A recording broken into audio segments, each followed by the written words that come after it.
Hour number 3 in full effect. No doubt about it. Having fun. It's Stubbsy. It's Donnie. It's the morning on a Wednesday. Now it's time to bring in Craig Mish, Newswire's host, coming up at 11 a.m. We're going to talk some Major League Baseball. Craig, we might even be stepping up to the plate today saying, okay, we're ready for the offseason, but not the case. How we feeling, Craig? Yeah, I thought it would end last night. I came on here, and honestly, after the first couple innings, I thought it would end last night too. But finally, as we talked about, guys, somebody woke up on the Yankees, and I will get into it here a little bit, but I do kind of think the Dodgers laid down a little bit in this game as it went on. Closeout situation, Craig. You always like to see a bullpen game with a kid that's only pitched a couple innings opening up and turned into a lead early for the Dodgers, and then the Yankees woke up. Had some great stuff last night, which included a grand slam out of Volpe, but also one of the more interesting player-fan interactions on the right field line between Mookie Betts and a fan. Some are saying that jump-started the game for the New York Yankees, Craig. No, Brent Honeywell jump-started the game for the New York Yankees. I think a lot of people who don't follow baseball that closely may have known that guy right there more than Brent Honeywell, who, by the way, used to be one of the top prospects in all of baseball, pitched for the Rays, but couldn't get anybody out yesterday, and the game was over. And that's what I was saying is I don't think that fan had anything to do with it. I think Dave Roberts, in a 3-0 situation, with the team down a couple of runs, had a couple of choices to make, which was, do we push and go all in to come back and tie this, or do we just try and maintain this to see if we can stay in it? And they didn't. But now I think the Dodgers have basically all, their top pitchers and everybody else ready to go for the rest of the series. But I definitely think you have to give the Yankees credit, absolutely, for coming back and taking that game yesterday. But inevitably, I really, again, based on history, and as long as I've been watching this, guys, no team comes down back from 0-3 to win it all. So could the Yankees certainly use that momentum, Donnie? I think you may be right. I think we could be headed back to L.A., but I still can't change my opinion on the way the series is going to end. Craig, is it going to be on the offensive side for the Yankees, putting up an 11-piece there for Game 4, 11-4? Is that the kind of jolt, the spark that they needed in trying to keep this series alive going into Game 5, where they will have that support from Gerrit Cole being out there on the bump? Yeah, it's hard to say because the game was really close until they brought in a pitcher who hadn't pitched in the postseason. So, I'm not saying that the white flag was waved in that spot, Dubs, but it definitely felt like they were just hoping to get a good performance out of a pitcher who really had no impact on them in the postseason. So, look, in the end, Aaron Judge did get a hit. I understand that. But in the end, it's going to have to be their big guys that continue to contribute. But last night was really what I thought the World Series was going to look like, where maybe you'd get a Rizzo hit or a Jazz hit or a Volpe hit or Wells, like those guys. Like I thought to win a World Series, everybody has to contribute. Juan Soto put the Washington Nationals on his back when they won the World Series back in 2019, but they also had other contributors to that team too. They had Trey Turner, Anthony Rendon, a lot of other All-Stars that all stepped up in the big moment. It's going to have to happen for the Yankees to get to 7. It's going to have to be Judge. It's going to have to be Soto, yes. But it also has to be those other players that you saw hit last night. Extending the series, which I always think is interesting, and we're baseball fans, so I love it. Like more drama tonight. I would even love if it goes back to Game 6 and even at Game 7, which would be great. But Craig, to me, when do we start to turn the pressure up on the Dodgers? Because last night, you're right.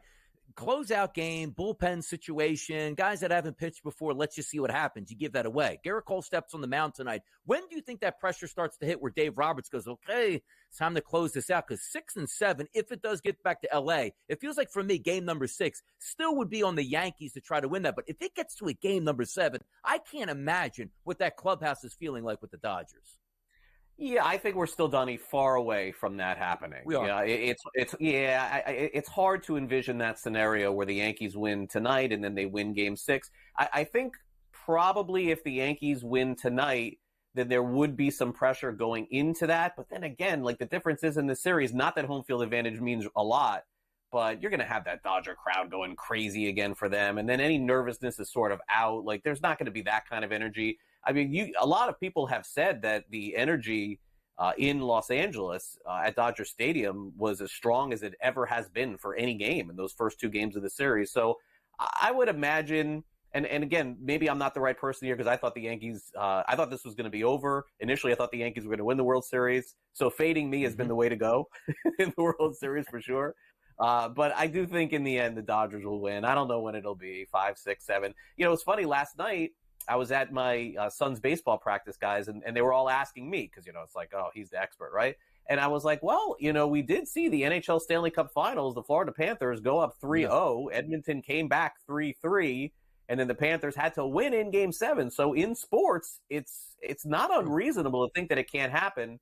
But what we saw from Edmonton in the Stanley Cup Finals in Game 7 is they were out of gas for pushing those 3 games to wins against the Panthers. And I think the same thing could happen for the Yankees, too. It's like you go so far all in Game 4, all in Game 5, all in Game 6. Eventually, it comes to an end. Momentum, it's a wonderful thing in professional sports. Craig, the Dodgers still firmly holding this series 3-1 in their grasp. Who's been the standout outside of Freddie Freeman? Freddie Freeman has been fantastic for the Dodgers thus far, but who's been another name that stepped up to the mark and really supported Freddie and keeping the Dodgers in control? I mean, he's been far and away, Dubs, the most valuable player. I don't think he would need to do anything tonight or even in Game 6 to still win. But look, I think the surprise at the very least has been the contribution that Walker Bueller has given to the Dodgers, because there's a path for him to pitch again potentially in the series where you were kind of like, can he give you 2 innings? Can he give you 3? And all of a sudden he's dominating again. Remember, he was a big part of that World Series team in 2020. So Dubs, for me, that would be the pitching contributor. Offensively, it just seems like on any given night, it can be somebody other than Freddie Freeman, Kike Hernandez, or Mookie Betts, or Ohtani, or somebody else. Bueller's been a surprise for me, because I think if they did not have Bueller, and Donnie asked me that question, when does the pressure begin? I would be like, who the heck is going to pitch for the Dodgers? But knowing how well Bueller pitched last time against the Yankees, you'd feel pretty good about his chances again. Before the hot stove, we're going to put you on the hot stove right now. Yankees-Dodgers tonight. Who gets that W? Oh my gosh! So fade me, I guess, because I've been wrong a lot here. So I'll say the Yankees push it to Game 6 and it ends back in LA. It's in Game 6. More content. We love that, Craig. And you want more content out of Craig? Newswire starts 11 a.m. Eastern right here on the SportsGrid Network. Craig, thanks for tuning in. More baseball. Maybe we get it for Friday night. We'll be right back. Whoa, don't look now. It's the early line, SiriusXM channel 159. It's still Dubs Anderson today. We are going overtime with Dubs. Why? Because we got a World Series game number 5 to talk about tonight in the Bronx. Flaherty, Cole, 8:08 p.m. Eastern. 8.5 the total. 142 is the favorite side here now for the Yankees, up from earlier, as you see that graphic at minus 136. The people are buying in on the Yankees. My question to you, Dubs, is, by the way, do we know who's either singing the national anthem or maybe coming out and doing a couple sets, 2-3 songs, dance around on the mound at this point? Do we have any ideas on the entertainment tonight? I think Fat Joe's given us an encore. I tell you what, polarizing receptions from social media.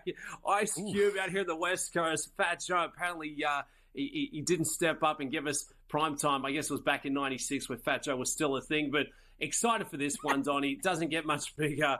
The Game 5, Yankee Stadium, World Series, must win for the Pinstripes. And I think they found a little something last night. Garrett Cole, the ace, going to give them the best chance for success, and I think I like the Yankees in this spot. The total's a tough one for me, Donnie. I love the unders. Flaherty looked fantastic in his first start in the World Series, but he's been a little spotty. At first glance, I think it's going to be a low score, but maybe a total that I would keep an eye on during the live betting. If we get that nervous energy like we saw in Game 4, third, fourth inning, maybe look towards to jumping in on the overs, but I think the Yankees in this spot must win. They're playing with house money. What have they got to lose at this point? So give me the Pinstripes, Donnie. By the way, let's get into some extracurriculars here, too, because it's landmark cities playing each other, right? Los Angeles going up against New York. Like, Ice Cube is just the epitome of cool. Comes out, does a set, awesome. Dodger Stadium, iconic. The background, it's bright sunshine. It's nice weather out there.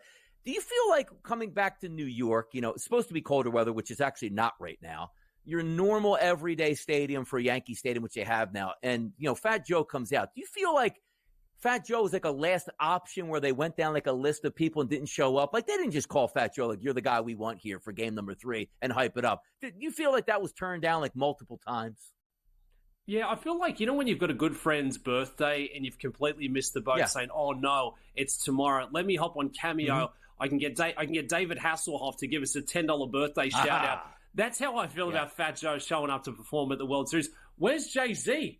Where's Jay-Z, my guy? Pay whatever it costs to get him out there in the mix. If you want to try and top Ice Cube, I tell you what, Ice Cube, he hasn't aged a day, and he was out there with the Dodger jacket, looking slick, cool as ever. So the Dodgers have had the edge on that side of things, and maybe that's the mental advantage that you need. It didn't even look like the Yankees were impressed from what they saw prior to first pitch there. So they're going to need something special to live up to the mark of this one, and that can be enough, Donnie. You've got to get that ballpark rocking and rolling. They're paying, a significant price for these tickets. It's not $10 up on StubHub going against, the Oakland A's back there at mid-July. This is a big spot. Pay the price. Get the big names in attendance. We want to see it. Don't these heavy hitters have like a laundry list of A-listers and superstars they can just call up? Doesn't Aaron Judge, Juan Soto have a couple of boys that can say, hey, come and give us 2-3 songs. Don't have to be bangers, but just get this thing going. Fat Joe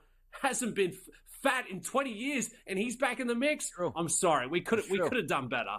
True. Yeah, but you could have done better here. Some guys have other things to worry about. You're not calling Diddy up to try to come back to New York City, obviously. Mace, how about that? Mace would be a good one to bring up. How about Cameron and the Diplomats? Come on now. How about Nas? There's so many legendary people that you can bring out there. And you had Fat Joe come out there, New York, what's up? And it'll be like, oh, come on now. We're down 0-2. Now we get this at this point. But you might have a catalyst last night. Ashanti sings the national anthem, and you can pick up a W. We'll see who does it again tonight. And the entertainment should be much better because it shouldn't be a funeral atmosphere. You're getting actual hope tonight. Oh, the producer says it's TBD tonight on who's going to show up, which They're means working on we it. might have something big in the works. Matsui throwing the first pitch tonight. Come on, man. We couldn't get better than Matsui either. That's for another time. But you do have your ace on the mound, which is Garrett Cole. I am taking the Yankees to win this game tonight. Jack Flaherty, last 30 days, 89 batters he's faced. How about this, Dubsy? Really struggling against right-handed batters, so you flip it right back to the two big boys in that lineup. Aaron Judge, do you trust he's back? Base knock last night, walk last night, also got an RBI last night. Giancarlo Stanton didn't come through when he needed to last night, but still, his last 42 at-bats, a 385 ISO power number against right-handed pitching. Could he make a dent? Gleyber Torres had a home run last night. That's another guy. I'm hunting right-handed batters tonight, Dubsy, going against Jack Flaherty. I think the Yankees win this game. I think we get baseball on Friday night, and we'll be a better nation because of that. Let's do it. Game 6 back here on the West Coast. Donnie, if I wanted to throw this one at you, Flaherty's a little spotty, a little vulnerable. We've seen it time and time again. Who could be the bat to send 1 yard? If we're looking for a bit of fun, we've got Aaron Judge at plus 230. He found a little something last night. You've got Stanton, who's slower than a wet week, but we don't need him to run. He's at plus 300. And then Juan Soto at plus 390. Out of the big hitters for the Pinstripes, who's sending 1 yard? Who is going to be that hero of the concrete jungle? I got to tell you, you say, Aaron Judge, you're waiting for him to wake up. Sooner than later, he's going to run into a fastball and crush it. And also, typically on the last couple days on the East Coast in October, you're supposed to be freezing cold out there, pitching in the 40s and maybe a wind blowing in, maybe some flurries in the air. 65 degrees at first pitch tonight, as if they're playing in Los Angeles. A wind blowing out the left field. It's only 6 miles an hour. But did you know also, Dubs, on Halloween here, over 80 degrees on the East Coast. So maybe that ball's going to travel a little bit longer. But if I had one guy to pick, it's Aaron Judge. If I had two guys to pick, it's Aaron Judge and it's Giancarlo Stanton for me for the New York Yankees. So let's flip it over to the Los Angeles Dodgers of where they might be able to do some damage tonight. Garrett Cole, right-handed pitcher, very good. His last 30 days, 94 batters, a 106 ISO against, and a 298 weighted on base percentage for the season. He's been great all the way around. But the one thing you always like about that Dodgers lineup, Dubsy, they can really hit right-handed pitching. Ohtani, Betts, Freeman, Hernandez, Muncy, Kike Hernandez, and then Will Smith, all elevated ISO power numbers over their past month against right-handed pitching. So we look at that total going from 8 up to 8.5. I guess I agree with that. We got a ton of runs last night, but you have your aces on the mound. Am I expecting 3-1, 3-2? Not necessarily. I don't know if we get the 9 runs tonight. How are you feeling about that total tonight from your side? I don't like it, Donnie. I think both arms are going to be out there 4-5 innings pitch. Hopefully, if everything's going right there. Flaherty looked great in his first game for the World Series here. And in terms of Garrett Cole, I don't think he's going to be overawed by the situation. So again, I think the total is something. If you don't like the unders, maybe just hold off and try and attack it live if both these arms start to look a little shaky, if they start to make a couple of bullpen moves there. But I like the unders. I think it will be a low scorer. And as you highlighted, doesn't have to be an English Premier League 2-1, 3-1 at 8 runs. We've still got plenty of coverage. It feels like it's going to be a 4-3 kind of game in favor of the Yankees there. So I like this one. Out of the Dodgers, out of the bats that I'd be looking to step up and maybe find a bit of contact late in this one, Teoscar Hernandez, you can still get him at a decent price. And Tommy Edmonds had a really good series. I mean, you look at both lineups here. There's just superstars, star power across the board. So it's going to be a fantastic one again. And I don't know, Donnie. I mean, when you look at the pressure makes diamonds, or you can put in the car tires there. You would have to say that the Dodgers are carrying a bit more pressure coming into this one, trying to close out the series. I think the Yankees are showing up saying they wrote us off. We're going against history. We didn't have a chance last night. Now suddenly we've got our best arm to get us underway here for Game 5. I think they're playing cool, calm, collected, house money kind of baseball for the Yankees tonight.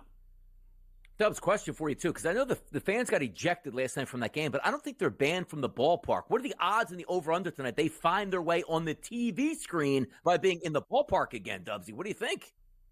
Hey, it worked for them last night. I'd be paying to get them back in the building. I don't like it when the fans interact with the players, but the thing that blows me, Donnie, is that the press caught up with these two bozos, and this has been a game plan. They always said, if it comes in our direction, I'm grabbing the ball, you grab his other hand, and we're playing for our team. The city is riding with New York, baby. Give me the Yankees for Game 5. Come on. By the way, did John Sterling call that a home run when that Mookie Betts play down the right field side? He probably did.